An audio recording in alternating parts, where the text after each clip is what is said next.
So I'll take some questions if anyone has any.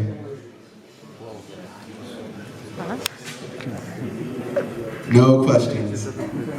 Just surprised us. What?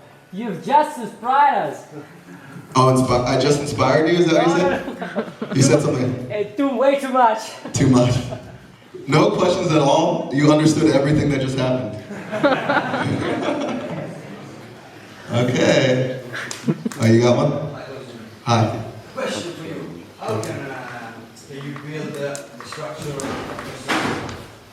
which chord, or how you choose a song chord for modal scales, the structure of the building of your song? The structure of the song?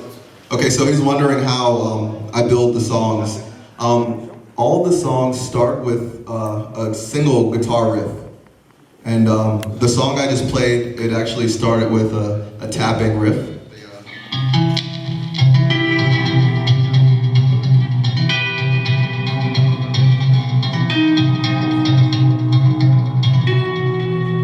Right? And then, you know, I took that and made a heavy version. So, you know, it started with a quiet tapping riff and turned into more of a metal, you know, thing. And so when the metal riff was looping, I was playing around with some lead ideas, you know, and I came up with the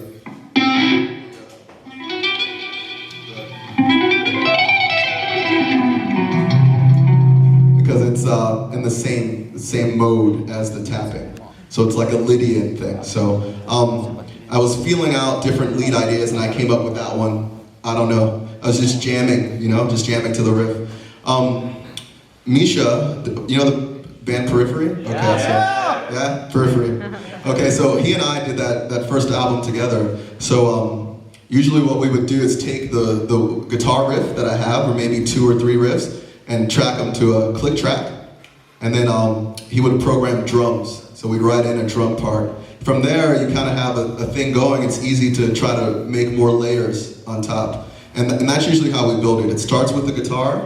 We track it into Pro Tools or Cubase. You know, add the drums, and once the drums in there, you have an idea of the energy of the song. Hopefully, I have more than just one riff, because then I can have a A section, B section, C section, and you try to link them together with, you know, maybe cool transitions. There's a little bit of inspiration inside of the song. Once you start writing, sometimes it's very easy to know what you want to do next. You know, so. There's a little bit of magic there, but it all starts on the guitar, some riffs. Yeah. Yeah. You're welcome. Any more questions? One more. Oh, right there. Do you just stick to 8 strings, or do you ever go back to 7 or 6? Like, if you don't mind me asking, if you do play a 6 string, what do you play? Man, I don't own any 6-string guitars anymore. Actually, I have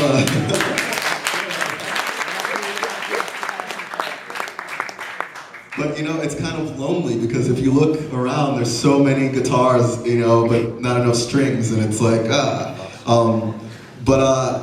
play a little bit of classical guitar, so I do have one, but it's an acoustic nylon string. But you know, whatever guitar you play, you become very comfortable with, and most of my playing is on 8 strings, so when I go to a 6 string, it feels like a ukulele or something, you know, very small. But no, I primarily just do the 8 string thing. Yeah, which, maybe I'll talk a little bit about the 8 string guitar. This one, I have it tuned basically in standard tuning, like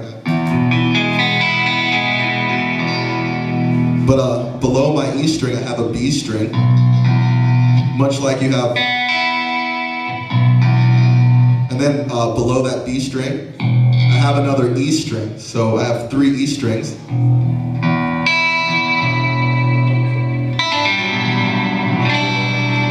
So it's quite a lot of range. In fact, this lowest string is like the first string on a bass guitar. So it's the same E. And this allows me to do certain things, like if I play like an A major chord, I can have the fifth in the bass, or if I bar the whole neck, I have A, an octave below the normal 6-string guitar.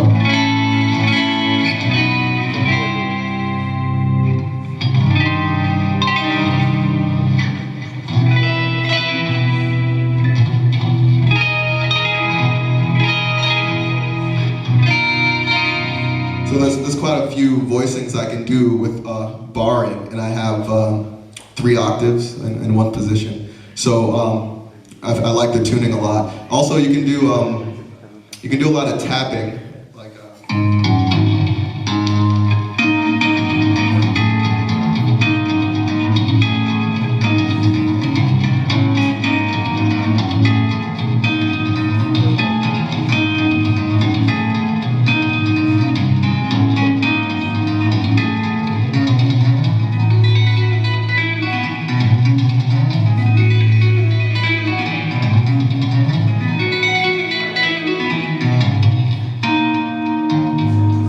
So, having more strings allows me